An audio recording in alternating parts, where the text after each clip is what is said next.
भी अपने शोहर की अचानक मौत और फिर उसकी बॉडी का अचानक गायब हो जाने के सदमे से निकल नहीं पाई थी कि अब उसके साथ अजीबोगरीब वाक़यात पेश आने लगे।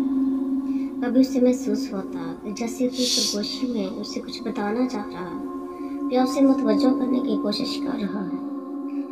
एक दिन ऐसा हुआ तो उसे महसूस हुआ कि जैसे उसके दरवाजे पर कोई है और दस्तक दे रहा है। सारा ने डरते डरते दरवाज़ा खोला मगर वहाँ कोई नहीं था। उसके दिल की धड़कन तेज हो गई। उसने सोचा कि शायद उसे गलतफहमी हो गई है, मगर उसके दिल में एक खौफ पैदा हो गया था। रात का पहर गुजरता गया और वो आवाज़ बार बार सुनाई देने लगी। सारा ने फैसला किया कि अगर दोबारा ये मुझे आवाज़ आई तो मैं ज़रूर इसके राज को जानने की कोशिश करूँगी कि आखिर ये आवाज़ कहाँ से आती है। ऐसे अगर चुप बैठी रहूँगी तो सिवाय खौफ ज़दा होने के मैं कुछ नहीं कर पाऊँगी। सारा की चीख निकल गई, लेकिन कोई भी उसकी मदद के लिए ना आया। वो बहुत ज़्यादा खौफज़दा हो गई। सारा ने पूछा, तुम कौन हो? वो साया बोला, मैं तुम्हारे शोहर की रूह हूँ, मैं तुम्हें बचाने आया। दूसरी रात जैसे ही चांद की रोशनी ने गांव को ढांप लिया, सारा ने एक बार फिर वही आवाज़ सुनी। उसने हौसला किया और बाहर निकल आई। गांव के वीराने में यूं महसूस होता था जैसे वो आवाज़ उसके पीछे पीछे आ रही है, लेकिन जब वो पलट कर देखती तो वहाँ कुछ भी दिखाई ना देता। फिर अचानक उसके सामने एक साया नजर आया।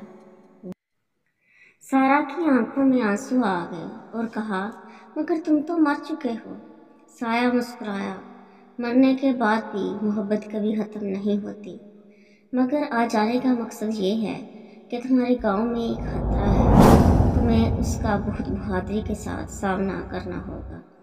और फिर उस साया ने उसको पूरी तफसील सुनानी शुरू की। लेकिन सारा रोने लगी और कहा, तुम कहाँ चले गए थे और यूं अचानक, वो भी ऐसी सूरत में वापस आए हो। उसके शोहर की रूह ने कहा, मैं आज भी तुम्हारी खातिर ही आया हूँ। तुम्हारी जान को खतरा है। क्या तुम्हें याद है कि मैंने तुम्हें एक तावीज़ दिया था और ताकीद की थी कि उसे कभी ना उतारना, अपने गले में हमेशा पहन कर रखना, मगर आज तुम जब नहाने गई तो उसको उतार दिया और फिर दोबारा उसको पहना ही नहीं। सारा को कुछ समझ न आई कि तावीज़ उतारने से जान को क्या खतरा हो सकता है, इसलिए अपने शोहर की रूह को हैरान होकर देखने लगी। उसके शोहर ने बताया कि मुझे शादी से पहले ही जादू सीखने का बहुत शौक था और चाहता था कि लोगों की मदद कर सकूं और दूसरों को हैरान करने में मुझे बहुत मज़ा आता था। किसी से टेलीपैथी का पता चला कि हज़ारों मीलों दूर बैठकर आप किसी की भी सोच पढ़ सकते हैं, तो मैंने टेलीपैथी सीखनी शुरू की। घंटों मोमबत्ती को सामने रखकर घूरता रहता था, लेकिन कुछ हासिल न हो पा रहा था। एक दिन एक वीरान सी जगह पर एक अजनबी बूढ़ा जख्मी हालत में मिला। मैंने उसकी देखभाल की, लेकिन वो बच ना सका और मरने से पहले मुझे एक किताब दी और कहा कि बेटा, ये किताब कोई आम किताब नहीं है, इसमें जादूगरों के राज हैं। मैंने जादू सीखा और किसी तरह जादूगरों की दुनिया में दाखिल होकर ये किताब चुरा ली। इसीलिए कई जादूगर मेरे पीछे पड़ गए हैं। मैं खुद को उनके हमले से बचा नहीं सका, लेकिन ऐन वक्त पर खुद को गायब करके इस वीरान जगह पर पहुंच गया।